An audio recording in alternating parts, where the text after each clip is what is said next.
ప్రియమైనటువంటి దేవుని బిడ్డలారా, ఈ యెషయా గ్రంథము 53వ అధ్యాయము మొదటి వచనాన్ని ఆలోచన చేస్తూ ఇక్కడ మాట్లాడుతూ ఉన్నాడు కదా, జనులలో విశ్వాసము కోరుచున్న ప్రవక్తను గురించి ఈ మొదటి వచనంలో మాట్లాడుతున్నాడు.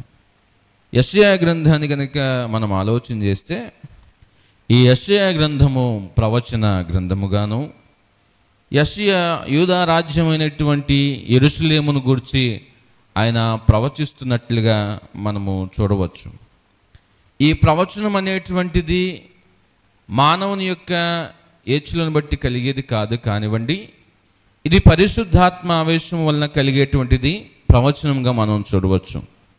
దేవుడు తానే స్వయంగా తన జనులతో మాట్లాడేటువంటిది ప్రవచనము. ఆ ప్రవచనపు మాటలను ఇక్కడ యెషయా యూదా రాజ్యమైనటువంటి యెరూషలేమును గురించి ప్రవచిస్తూ మాట్లాడుతూ ఉన్నాడు.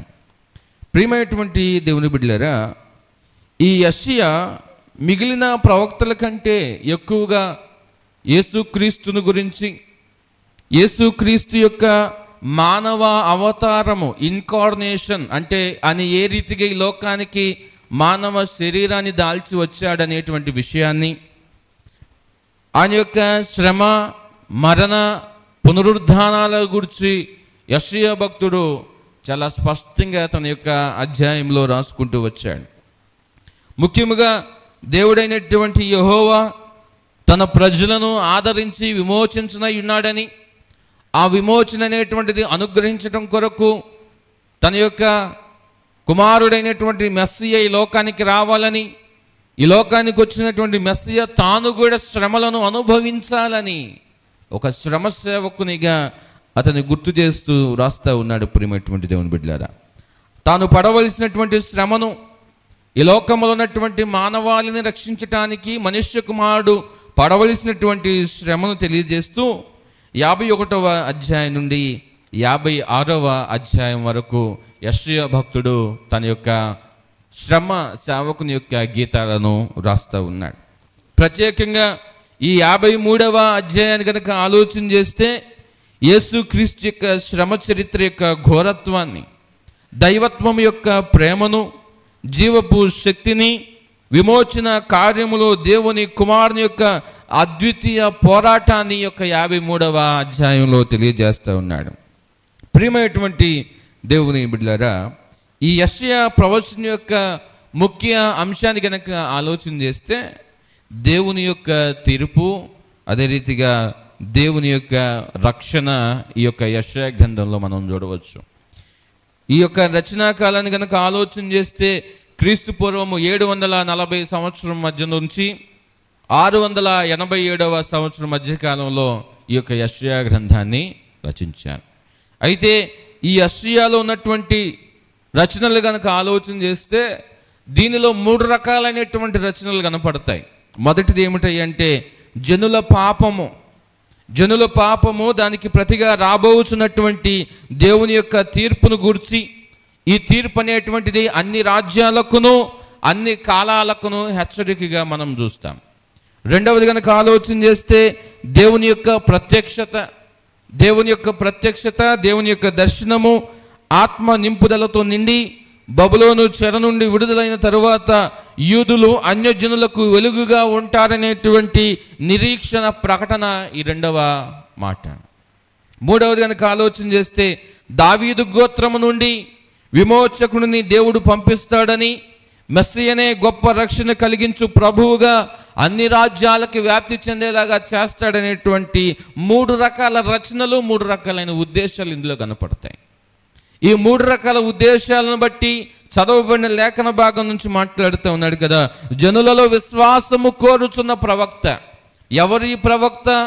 ఎందుకనే జనములలో నుండి విశ్వాసాన్ని కోరుకుంటా ఉన్నాడు అనేటువంటి విషయాన్ని కనుక ఆలోచన చేస్తే 53వ అధ్యాయం మొదటి వచనంలో మాట్లాడుతూ ఉన్నాడు కదా, ప్రవక్తకు దేవుని జనులను గూర్చంట ఆవేదనతో అక్కడ మాట్లాడుతూ ఉన్నాడు. చూడండి, ఈ వచనము దేవుడు తన ప్రజల మధ్య చేయబోచున్నటువంటి గొప్ప విమోచన కార్యాన్ని గురించి తెలియజేస్తుంది. కానీ దానిని గ్రహించటానికి, ఆ రక్షణ కార్యమందు ఆనందించటానికి ఎవరు సిద్ధంగా లేరు తెలుసా? జనులు సిద్ధంగా లేరు. అందుకనే మేము తెలియజేసిన సమాచారము ఎవడు నమ్మెను? మేము తెలియజేయబడినటువంటి సమాచారం, మా ద్వారా అందించబడిన సమాచారము ఎవడు నమ్మెను అంటే అక్కడ రక్షణ సువార్తను వారు వినిపిస్తున్నప్పటికీ కూడా దానిని ప్రజలు విననల్లనటువంటి వారిగా ఉన్నారనేటువంటి విషయాన్ని ఇక్కడ జ్ఞాపకం చేస్తారు. ఇర్మియా కూడా మాట్లాడుతూ ఉన్నాడు కదా.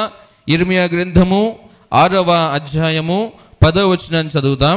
ఇర్మియా గ్రంథము 6వ అధ్యాయము 10వ వచనంలో ఈ రీతిగా వ్రాయబడి ఉంటుంది. విందురని నేను ఎవరితో మాట్లాడేదను, ఎవరికి సాక్ష్యం ఇచ్చేదను, వారు వినుటకు తమ మనస్సు సిద్ధపరుచుకున్నారు గనుక వినలేకపోయిరి. ఇదిగో వారు యెహోవా వాక్యమందు సంతోషము లేని వారై. ఇక్కడ ఈ ప్రశ్న కూడా మాట్లాడుతూ, విందురని నేను ఎవరితో మాట్లాడేదను, ఎవరికి నేను సాక్ష్యం ఇచ్చేదను. దీనికి కలిగిన కారణం ఏమిటంటే వారు వినుటకు తమ మనస్సును ఏం చేసుకోలేదు తెలుసా? సిద్ధపరచుకోలేదు. రెండవది, వారు యెహోవా వాక్యమందు సంతోషముగా లేని వారే ఆ వాక్యాన్ని ఏం చేస్తూ ఉన్నారంటే తృణీకరించేటువంటి వారిగా ఉన్నారనేటువంటి విషయాన్ని జ్ఞాపకం చేస్తాం. నిజమే ప్రియులారా, యేసుక్రీస్తు ప్రభు యొక్క జీవితాన్ని బట్టి, మెస్సీ యొక్క రాకడను బట్టి యెషయా ప్రవక్త, యెషయా గ్రంథము 53వ అధ్యాయంలో రాయబడింది. అంటే నూతన నిబంధనలో జరిగేటువంటి విషయాన్ని ముందుగానే ప్రవక్త తెలియజేస్తూ ఉంటే ఆ మాటలను ఏం చేయట్లేదు తెలుసా? వీరు వినలేకపోతూ ఉన్నారు, ఆ మాటలను వీరు గ్రహించలేకపోతూ ఉన్నారు అనేటువంటి విషయాన్ని జ్ఞాపకం చేస్తున్నాను. యోహాను సువార్తలో కనుక ఆలోచన చేస్తే, యోహాను సువార్త 12వ అధ్యాయము, యోహాను సువార్త 12వ అధ్యాయము 37వ వచనాన్ని చదువుదాం. యేసు ఈ మాటలు చెప్పి వెళ్ళి వారికి కనబడకుండా దాగి ఉండెను. ఆయన వారి ఎదుట ఇన్ని సూచక క్రియలు చేసినను వారు ఆయన యందు విశ్వాసం ఉంచలేరిరి. ప్రభువా, ఈ వర్తమానము నమ్మినవాడెవడు?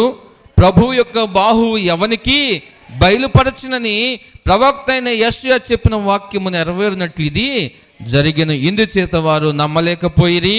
ఎలయనగా వారు కన్నులతో చూచి హృదయముతో గ్రహించి మనసు మార్చుకొని నా వలన స్వస్థపరచకుండునట్లు ఆయన వారి కన్నులకు అంధత్వము కలుగు చేసి వారి హృదయమును కఠినపరచునని యెషయా మరి ఒక చోట చెప్పును. యేసుక్రీస్తు ప్రభువు తాను ఈ లోకంలో జీవించినంత కాలము ఆయన అనేకమైన సూచక క్రియలు చేశాడు, అద్భుతమైనటువంటి క్రియలు చేశారు. అయితే ఆ సూచక క్రియలు చూసినటువంటి వారు కూడా క్రీస్తును నమ్మనటువంటి వారుగా ఉన్నారు, క్రీస్తును విశ్వసించినటువంటి వారుగా ఉన్నారనేటువంటి విషయాన్ని జ్ఞాపకం చేస్తూ యెషయా గ్రంథంలో రాయబడినటువంటి ప్రవచన మాటలను తీసుకుని వచ్చి ఇక్కడ మాట్లాడుతున్నట్లుగా మనము చూడవచ్చు. ప్రియమైనటువంటి వారులారా, వారు వింటూ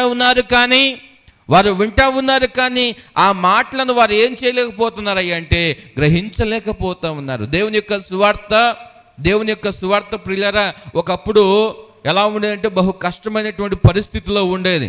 ఒకప్పుడు దేవుని యొక్క సువార్త వినాలంటే ఊచకొత్తకు గురైనటువంటి వారు, భక్తులు అనేకమంది మనం చూడవచ్చు ప్రియులారా. కానీ ఈరోజు దేవుని యొక్క సువార్త అనేటువంటిది ప్రతి ఒక్కరి చేతుల్లో ఉన్నది, ప్రతి ఒక్కరికి సెల్ ఫోన్ ద్వారా అందుతూ ఉన్నది, టీవీ ద్వారా అందుతూ ఉన్నది. కానీ ఆ వర్తమానాన్ని కూడా వినటానికి ప్రజలు ఎలాంటి వారుగా ఉన్నారంటే విననిల్లకపోయినటువంటి వారిగా ఉన్నారనేటువంటి విషయాన్ని జ్ఞాపకం చేస్తున్నారు. అందుకనే భక్తుడు అంటూ ఉన్నాడు కదా, కొరింథీయులకు రాసిన మొదటి